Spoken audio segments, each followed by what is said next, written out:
10 signs that you're in a relationship with a narcissist and not just a jerk. And you should be hitting most of these, and let me know in the comments how many you've experienced. Number 1, they have massive double standards that they can't see. Like, not pretending not to see. Like, you can see that they literally can't connect the dots. And when you try to explain it to them, they actually don't get it. And it's that one rule for you and no rules for them. And they expect you to tolerate things that if it was the other way around, they would lose their mind. But they can't see it. Number 2, the presence of the narcissistic relationship cycle. Idealization or love bombing, devaluation phase, discard, potentially a Hoover, re-enter the cycle. Number 3, they have no empathy or compassion for you. And this is outside of the initial love bombing phase and not when they're in front of people performing or acting or trying to look like an amazing person. So something terrible happens, you're upset, you're crying, and they are dead behind the eyes, don't care. They're callous, cruel, and or just robotic. They don't feel your pain. They don't feel for you. They don't care. Number 4, they are very image conscious. And they behave very differently when it's just the two of you and there's no one to perform to, compared to when you guys are out in public, in front of the neighbors, at church, at work, with friends, etc. When you're in front of people, it's like they turn on the performance, they put on the mask, and they try and act in a certain way in order to be perceived in a certain way. Positively. Number 5, they are incredibly manipulative and they weaponize fear, obligation, and guilt to get their way. They will gaslight you to within an inch of your sanity. They will lie on a dime, rewrite history, twist the story, and essentially do anything to get their way and manipulate an outcome and manipulate you. Number 6, they pathologically avoid accountability, including things like taking you expressing your feelings or needs as an attack. And they will fly into a screaming illogical rage. They will, again, gaslight, they will blame shift, deflect, create straw man arguments, get up and leave, temporarily discard you, throw a grown adult tantrum, or any other number of things just to avoid any accountability. Number 7, they have a huge amount of internal shame, and they will do anything not to feel it, including everything I just mentioned. And with that shame, they seem to have a wildly fluctuating self-esteem, going from apparent deep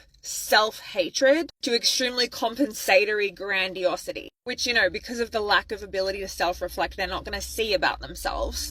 But you can see it depending on the phase that they're in and what's going on. And they genuinely have this arrogance, conceitedness, and think that they're better than everyone, or try to convince themselves that they are. This can be overt or covert. 8, they appear very disordered in their thought process, particularly when they get triggered. They are illogical, childish, have a stark lack of emotional intelligence, and frequently go into bouts of narcissistic word salad, where they will rant, rave, appear like they're hallucinating and arguing with themselves, and generally speaking and behaving in a very illogical and apparently disordered manner when they are triggered. And you may have 5, 6, 7, 8 hour long circular conversations and arguments where nothing calms them down.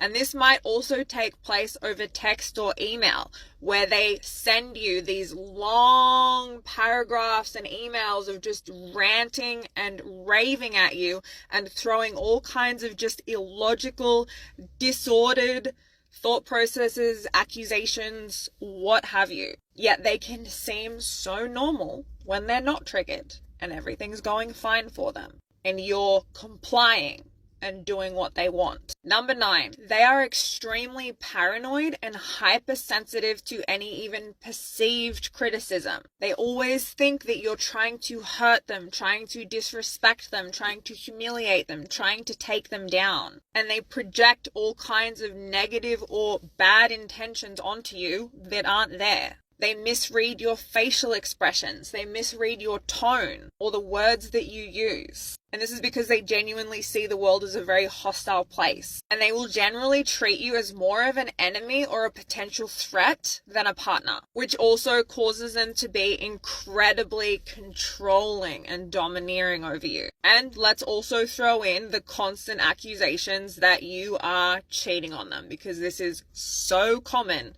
in narcissistic relationships, or similar kinds of aggressive accusations of things that you aren't doing, would never do, and quite frankly often are literally impossible. And number 10, when no one's watching and you're home alone and you're out of the love bombing phase, this person acts and behaves like a bit of an empty shell. Vapid, vacant, as though there is no true depth. They're just kicking around the house like this just empty non-person. Like there's just not much there. Because narcissists don't have a strong sense of self, and there isn't much there.